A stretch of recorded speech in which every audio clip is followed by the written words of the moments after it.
Hi everyone, today we are focusing on the configuration of positioner, equipment, and PLC. Here we are use a non-specific PLC.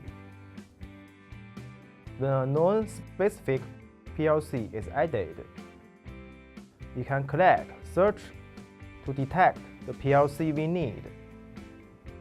After the PLC is detected, we start to create DB blocks.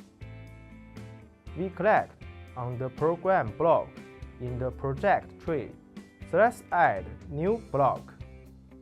Select the DB Date block here and name it Positioner Date. When the date block is created, we create two structures. The date of the positioner is created through these two structures. The name of the first structure is the positioner instruction. What variables are there in the positioner instruction structure? They are the positioner instruction, positioner mode, target position, target speed, and input position, which are composed of the above variables. Among them, the date types of the positioner instruction and positioner mode are word respectively.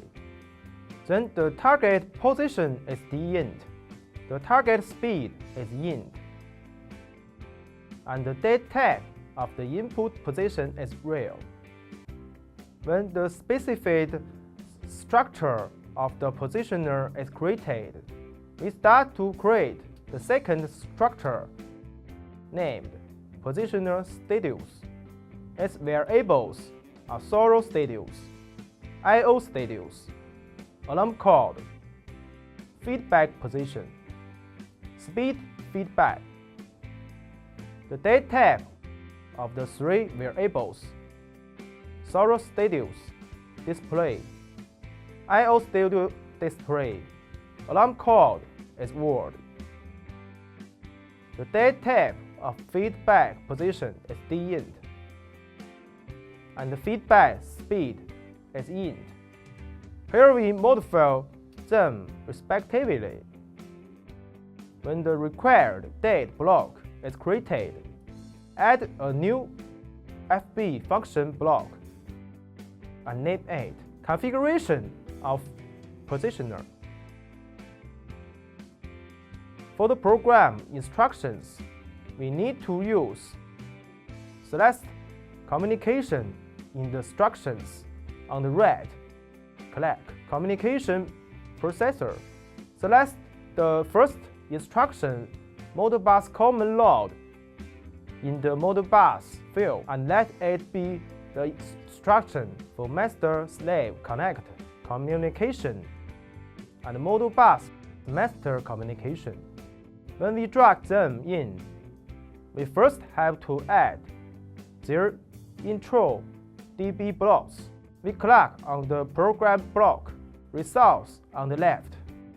Find the Modbus common load DB block and double-click it. There is the mode option inside. We change its initial value to 4. When we have set up the above steps, we go back here, where we continue to add the corresponding parameters. Assign the first parameter r equal to 1, which is a high level. The second parameter uses RS422 to 485 ports and just find built-in option of this system here. Enter 19,200 for the option build. Then RTS on, RTS off are set to 50 respectively. Then the assignment of MBDB is as follows. Alright, we have completed the first instruction block settings. Next, let's set the second instruction block. First, REQ here is assigned to 1, so that it is still at a high level. We assign the second MB add to 1. Model is also assigned to 1. Then date added is the starting address of the date storage, which we set to 41,001.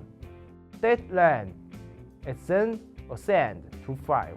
Here is our date length. Next, we need to precisely address the date block. The addresses addressed here are the positioner instructions and positioner partners in the positioner instruction structure.